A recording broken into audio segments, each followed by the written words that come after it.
சரவணபவ அன்பர்கள் அனைவருக்கும் ஆத்ம வணக்கங்கள். இந்த பதிவு ஏப்ரல் மாதம் நடைபெறவிருக்கும் பொதுவான பலன்களை ராசி பலனாக காணவிருக்கிறோம். இந்த ஏப்ரல் மாதத்தில் ஒரு 5 கிரகம் நம்மளுக்கு மிரட்டல் விடுத்து கொண்டிருக்குது. இந்த 5 கிரகங்கள் நமக்கு ஆட்டத்தை காட்டுமா, இல்லை அடித்து ஆடி களம் இறங்கணுமா, இல்லை அதிர்ஷ்டத்தை தருமா அப்படின்னு டைட்டில் வைக்கலாம். ஏன்னா அந்த அளவுக்கு இந்த 5 கிரக கூட்டணி கால சக்கரத்தின் 12ஆம் இடத்தில் அமர்ந்து சூரியன், சுக்கிரன், புதன், சனி, ராகு இந்த கூட்டணி 12 ராசிக்கு எப்படிப்பட்ட பலன்களை அளிக்க இருக்குதுன்னு பார்க்க இருக்கிறோம். இதில் புதன் இந்த மாதம் 3ஆம் தேதி வக்ர நிவர்த்தி அடைஞ்சிருவார். சுக்கிரன் இந்த மாதம் 13ஆம் தேதி வக்ர நிவர்த்தி அடைஞ்சிருவார்.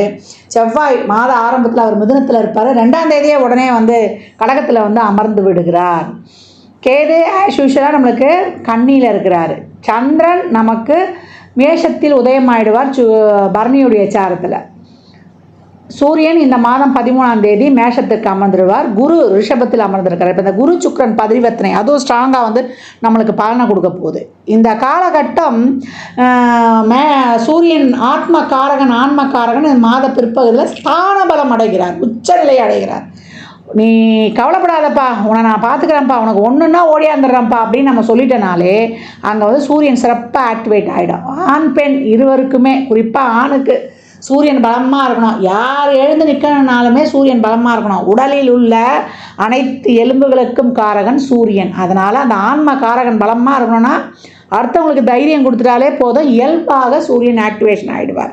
இந்த கோள்களின் கோச்சார நிலையாலும் இந்த 5 கிரக கூட்டணி என்ன மாதிரியான செயல்பாடுகளை இந்த 12 ராசிக்கும் தரவிருக்குது என்பதை பார்க்கவிருக்கிறோம். பதிவினை முழுமையாக கேளுங்க, ஸ்கிப் பண்ணாதீங்க. இதில் சொல்லியிருக்கிற எளிமையான வழிபாடுகள், வாழ்வியல் செயல்பாடுகளை பின்பற்றி உங்கள் வாழ்வை வளமாக்கிக் கொள்ளுங்கள்.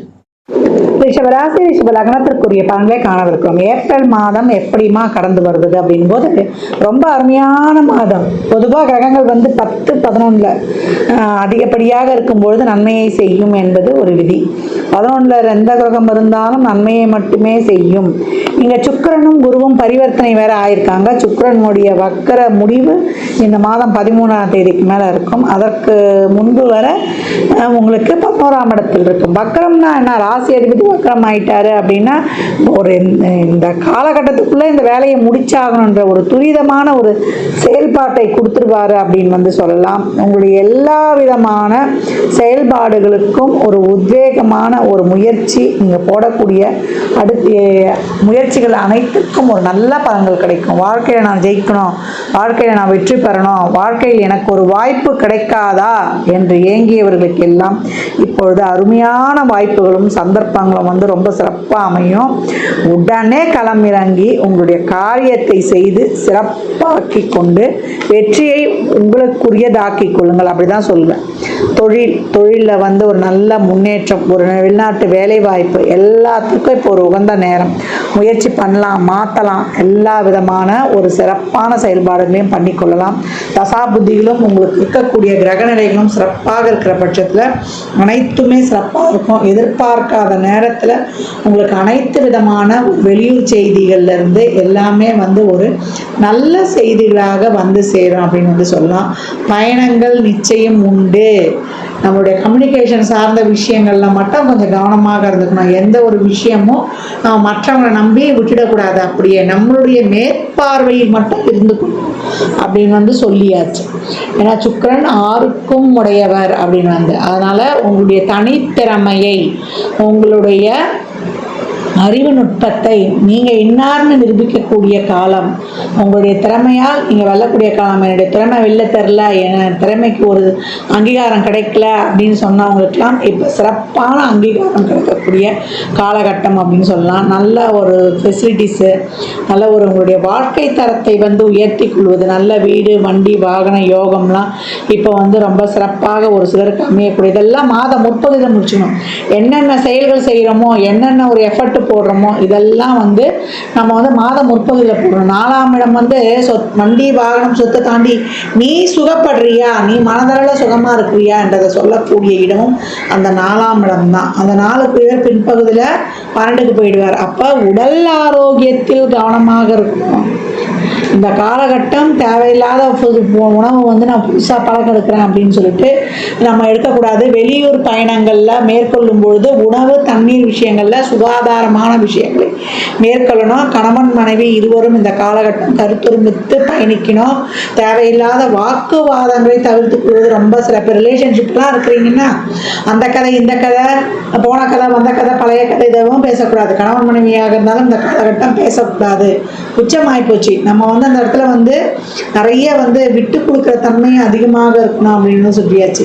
நெகோசியேஷன், காம்ப்ரமைஸ், அட்ஜஸ்ட்மெண்ட் இருக்கும்போது குடும்ப உறவுகள் சிறக்கும். தேவையில்லாத வாக்குவாதங்களை மட்டும் தவிர்த்து கொள்ளுங்க. கோபத்தை குறைத்து கொள்ளுங்க. அக்கம் பக்கம் அண்டையிலாறு நெருங்கிய உறவினர்கள் உங்களுடைய பர்சனல் விஷயங்களை வெளியில் சொல்லாதீங்க. இதெல்லாம் ரொம்ப அருமையான பலன்களை தரும். மாணவர்கள் இந்த காலகட்டம் படிப்பில் நீங்கள் போடக்கூடிய முயற்சிகள் அனைத்தும் உங்களுக்கு நல்ல பெனிஃபிட்ஸ் தரும். ரொம்ப ஒரு நாலேஜ்லாம் நல்லா சிறப்பாக இருக்கும். நல்லா ஆர்வமாக செயல்படக்கூடிய சூழல் உங்களுக்கு உருவாகும் அப்படின்னு சொல்லலாம். பெண்மணிகளுக்கு நீங்கள் நினச்ச ரொம்ப நாளுக்கு முன்னாடி நினச்ச தேக்கி வைத்திருந்த ஆசைகள் இதெல்லாம் பூர்த்தி ஆகும். கை செலவுக்கு இருந்த அந்த பற்றாக்குறைன்றதெல்லாம் தீரும். கொஞ்சம் நல்லா அந்த பணப்புழக்கம் தாரமாக வரும். சுப நிகழ்வுகளில் சுப நிகழ்ச்சிகளில் கலந்து கொள்ளக்கூடிய ஒரு அருமையான வாய்ப்பு இந்த காலகட்டம் ஏற்படும் அப்படின்னு வந்து சொல்லலாம்.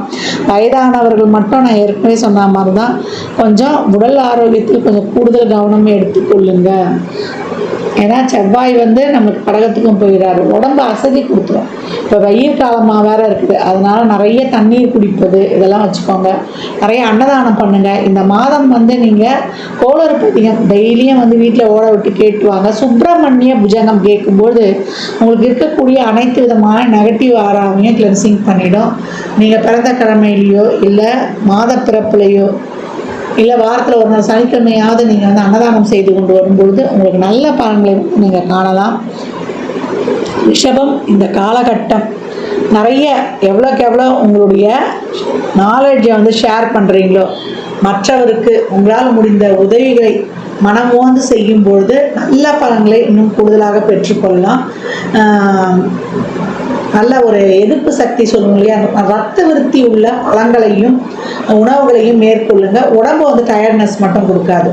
நம்ம ஒரு 50 வயதை கடந்தவர்களுக்கு இதே குழந்தைகள்லாம் கொஞ்சம் விளையாடும்போது ஓடி ஆடி விளையாடும்போது செய்யும்போது வீட்டுக்கு அருகாமையில பக்கத்தில் கொஞ்சம் கண்காணிப்பாக வருங்க. தடுக்கி விழுந்து ஒரு சிறாப்பை காயங்கள் ஏற்படக்கூடிய வாய்ப்புகளும் இருக்குது. வண்டியில் போகும்போது கவனமாக இருக்கணும். இரவு நேர பயணங்களை தடுத்து கொள்ளணும். நம்மளுக்கு குடும்ப உறுப்பினர்கள்கிட்ட வாக்குவாதம்லாம் எதுவும் வைத்து கொள்ளாமல் அட்ஜஸ்ட் பண்ணி அனுசரித்து வாழணும். தசாபுதிலாம் சிறப்பு இல்லை அப்படின்னும்பொழுது வேலை செய்கிற இடங்களில் மேலதிகாரிகள் உடன் பணிபுரிபவர்களை நம்ம ரொம்ப அனுசரித்து செல்லணும். அதையும் வச்சுக்கோங்க. வாத பிற்பகுதி தான் இதெல்லாம். அதனால் அரசாங்கத்துறை வண்டி வாகனங்களை செல்லும்போது லைசன்ஸு ஆர்சி புக்கு இதெல்லாம் இல்லாமல் செல்லக்கூடாது. தேவையில்லாமல் ஃபைன் கட்ட வேண்டியது வரும். ஹெல்மெட் இல்லாமல் செல்லக்கூடாது. தசாபுதி சிறப்பில்லாதவர்களுக்கு கொஞ்சம் வண்டியில் ஸ்கிட்டாகி விழுந்தேன் சிராய்ப்பு ஏற்பட்டுச்சு இப்படிலாம் சொல்கிறதுக்கு இருக்கும். மற்றபடி எல்லா செய்திகளும் உள்ளூர் வெளியூர் செய்திகள், நீண்ட நாள் பழைய நண்பர்களை சந்தித்து அவங்களோட ஒரு காஃபி ஷாப்பு டீ ஷாப் போடுறது, நல்லா ஜாலியாக பேசுறது, ப்ரப்போசல் வர்றது, காதல் ப்ரப்போசல் இதெல்லாம் மாதம் 30 எல்லாமே நம்ம என்னென்ன நன்மைகள் நம்ம நல்ல செயல் செய்யணுமோ எல்லாத்தையும் மாதம் 30 முடிச்சுக்கணும். மாத பிற்பகுதியில் அலாட் ஆரம்பம்னு அப்படியே சைலண்ட்டாக ஆகிடணும். நான் சொல்லியிருக்கேன், அன்னதானம் செய்யும்பொழுது உங்களுக்கு வரக்கூடிய மிகப்பெரிய ஒரு இடர்பாடுகள்லாம் நீங்கி உங்களை அப்படியே உரைச்சிட்டு போகிறத பார்க்கலாம். நல்ல நன்மைகள் மட்டுமே இருக்கணும். சித்தர் ஜீவசமாதி வழிபாடு அவசியம் செய்ய வேண்டியவர்கள் நீங்கள் அப்படின்னு வந்து சொல்லலாம். மிகப்பெரிய தன வருவாயெலாம் நீங்கள் செய்யக்கூடிய ஒவ்வொரு தொழிலுக்கும் நீங்கள் போடக்கூடிய எஃபர்ட்டுக்கும் நான் தான் சொல்லிட்டேனே, வாழ்க்கையில் முன்னுக்கு வரணும், என் திறமைக்கு ஒரு சரியான ஒரு வாய்ப்பு கிடைக்கலன்றவங்களுக்குலாம் இப்போ தாராளமாக உங்களுக்கு ரெக்கார்ட் போட்டு விரிக்கிற மாதிரி வாய்ப்புகள் வந்து சேரும் அப்படின்னு சொல்லிடலாம். உங்கள் நீண்ட நாள் கனவுகள் லட்சியங்கள்லாம் கண்கூடாக நிறைவேறும். உழைப்பு மட்டும் கொஞ்சம் கூடுதலாக தேவைப்படுது. விடாமுயற்சி உங்களுக்கு விஸ்வரூப வெற்றியாக அமைய என் மனமார்ந்த வாழ்த்துக்களை தெரிவித்துக் கொள்கிறேன். ரிஷபராசி லக்னக்கார நண்பர்களுக்கு இந்த மாதம் நான் ஏற்கனவே சொன்ன மாதிரி தான், அம்பாளை அலங்கரிக்கப்பட்ட அம்பாள் சுக்கிரனுடைய அம்சம் காஞ்சி காமாட்சியை வழிபடுவது, உங்களுடைய தாயாரிடம் பிளெஸ்ஸிங்ஸ் வாங்கிக்கொள்வது உங்களுக்கு ரொம்ப சிறப்பான பலன்களை தரும். தாயாரின் உடல்நலனிலும் இந்த காலகட்டம் ரொம்ப கவனமாக இருக்கணும். அவங்களாம் இருக்காங்க அப்படின்னா ஒரு பாத்ரூம் போகிற விஷயம் கொள்வது, பெரியவங்க தானே கைப்பிடிச்சி கூப்பிட்டு போய் வர்றது செய்கிறதுலாம் பார்த்துக்கிறது ரொம்ப சிறப்பு. படிக்கட்டில் ஏறும்போது கொள்ளும்போதெல்லாம் பார்த்துக்கணும். தடுக்கி விழுந்து அடிபடுறதுக்கும் வாய்ப்பு இருக்குது. இதெல்லாம் ஏன் சொல்கிறோம் அப்படின்னா, உங்களை பொறுத்த வரைக்கும் 4 பலனில் போய் இந்த மாத பிற்பகுதியில் உச்சமாக போகிறார். கவனமாக இருக்கணும். ஒரு சிலருக்கு வெளியூரில் சொத்து வாங்குகிற வாய்ப்புகள்லாம் கூட அதிகமாக இருக்கும். நம்ம தசாபுத்திகள் தான் அது செய்யுது. எது கொஞ்சம் சாதகம் இல்லாமல் ஃபேஸ் பண்ண போகிறோமா, இல்லை சாதகத்தோடு பண்ண போகிறோமா. சாதகமான பலன்கள் சிறப்பாக இருக்குது, சாதகம் அல்லாத பலன்களும் கொஞ்சம் இருக்குது. அது தசாபதி சிறப்பில்லாதவர்கள் கூடுதல் கவனத்துடன் பயணிக்கணும். ரிஷபராசி லக்னக்கார நண்பர்களுக்கு என் மனமார்ந்த வாழ்த்துக்களை தெரிவித்துக் கொள்கிறேன். இந்த காலகட்டம் 12 ராசிகளும் இந்த அன்னதானம் பண்ணுறதை தாராளமாக பண்ணுங்கள். வாயில்லா ஜீவன்களுக்கு தாராளமாக உங்களால் இயன்ற உதவிகளை செய்யுங்க. இல்லை அந்த மாதிரி இருக்கிற அமைப்புங்களுக்கு நிதி உதவி பண்ணிவிடுங்க. முதியோர் இல்லங்கள், தூய்மை பணியாளர்கள், துப்புரவு பணியாளர்களுக்கு உங்களால் இயன்ற உதவிகள்லாம் தாராளமாக செய்யுங்க. ஏன்னா சனி இருக்கக்கூடிய இடம் 12ஆம் இடம். எவ்வளோக்கு எவ்வளோ நீங்கள் தான தர்மங்கள்லாம் பண்ணுறீங்களோ தேவையில்லாத விரயங்கள், நம்ம மனசு கஷ்டப்படுற மாதிரி ஒரு ஹாஸ்பிட்டல் செலவுலாம் ரொம்ப குறையும், அனாவசிய செலவு குறையும். இந்த மாதிரி நல்ல காரியங்கள்லாம் செய்யும்பொழுது நம்மளுக்கு சந்தோஷமாக செலவு பண்ணிடலாம். அதே போல் நல்லெண்ணெய், தேங்காய் எண்ணெய், வேப்பெண்ணெய், இழுப்பெண்ணெய், நெய், விளக்கெண்ணெய் போட்டு அந்த 6 தீபம் எழுத்து சொல்லியிருப்பேன் இல்லையா, அது எப்போல்லாம் டைம் கிடைக்குதோ நம்ம வாசலே ஏற்றலாம். ஷட்கோண தீபம் வாசலே ஏற்றலாம், நடுவில் நெய் தீபமும் ஏற்றலாம், இல்லை முருகர் படம் இருந்தாலும் வைக்கலாம். இந்த மாதிரி ஏற்றி வழிபடும்பொழுது உங்களுடைய அனைத்து விதமான பிரச்சனைகளும் தீரும். இந்த வேப்பெண்ணெய்லாம் எழுதும்போது வாசல் எடுத்துங்க. வீட்டில் எழுத்தும்போது 1 சொட்டு 2 சொட்டு அந்த காமாட்சி அம்மன் விளக்குலையே கூட நீங்கள் ஊற்றிடும்போது ரொம்ப சிறப்பாக இருக்கும். கோயிலில் நிறைய உதிரியாக எலுமிச்சம்பழத்தை வாங்கி கொடுங்க. வெற்றிக்கனி 33 எலுமிச்சம்பழம் குலதெய்வ கோயிலில் ஒரு மஞ்சத்தூள், ஒரு குங்கும பாக்கெட்டோடு தாராளமாக கொடுத்து வரும்பொழுது உங்களுக்கு மிக சிறப்பான பலன்களை காணலாம் அப்படின்னு சொல்லியாச்சு. அதே போல் இந்த காலகட்டம் அனைவருமே நிறைய எவ்வளோக்கு எவ்வளோ பழைய ஆலயங்களுக்கு, சிவாலயங்களுக்கோ இல்லை இறை வழிபாடுகளை மேற்கொள்ளுங்க. அந்த ஆலயங்களில் சென்று அமருங்க. ஏன்னா அந்த பிரமிடு வயிறுடைய முழு பலன்களும் ஆலயத்தில் அந்த கோபுர அமைப்பு மாதிரி இருக்கக்கூடிய நம்ம கருவறை வளாகம் இல்லை கோயிலை சுற்றி வர அந்த ஆகர்ஷண சக்தி அப்படியே இருக்கும். அந்த ஆகர்ஷண சக்தி நம்ம உடலில் உள்ள உயிர் சக்தியோடு இணையும் போது மிக சிறப்பான பலன்களை நீங்கள் கண்கூடாக பெற்றுக்கொள்ளலாம். அன்பர்கள் பதிவினை முழுமையாக கேளுங்க. தாங்கள் கேட்பதோடு மட்டுமல்லாமல் உங்கள் உற்றார் உறவினருக்கும் பகிருங்க. மற்றும் ஒரு சிறப்பான பதிவில் சந்திக்கும் வரை தங்களிடமிருந்து விடைபெற்றுக் கொள்வது ஆதித்ய சொர்ணலக்ஷ்மி. ஜாதகம் பார்க்க விரும்பும் அன்பர்கள் இந்த எண்ணிற்கு ஒரு மெசேஜ் செய்யுங்க. தங்களுக்கான விவரங்கள் அளிக்கப்படும். அப்பாயின்மெண்ட் பெற்றுக்கொள்ளலாம். ஜாதகம் சிறந்த முறையில் கணித்து பார்த்து தரப்படும். வாஸ்து பார்த்து தரப்படும். வாஸ்துப்படி வீடு கட்ட பிளான்கள் போட்டு தரப்படும். எண்ணியல் படி பெயர் வைத்துக் கொள்ளலாம். பிறந்த குழந்தைகளுக்கும் தொழிற்சாலை நிறுவனங்களுக்கும் பெயர் வைத்து உங்கள் வாழ்வை வளமாக்கிக் கொள்ளலாம். சுபமுகூர்த்த நாட்களும் குறித்து கொடுக்கப்படும். இறையருளால் அனைத்தும் நிறைவாகட்டும்.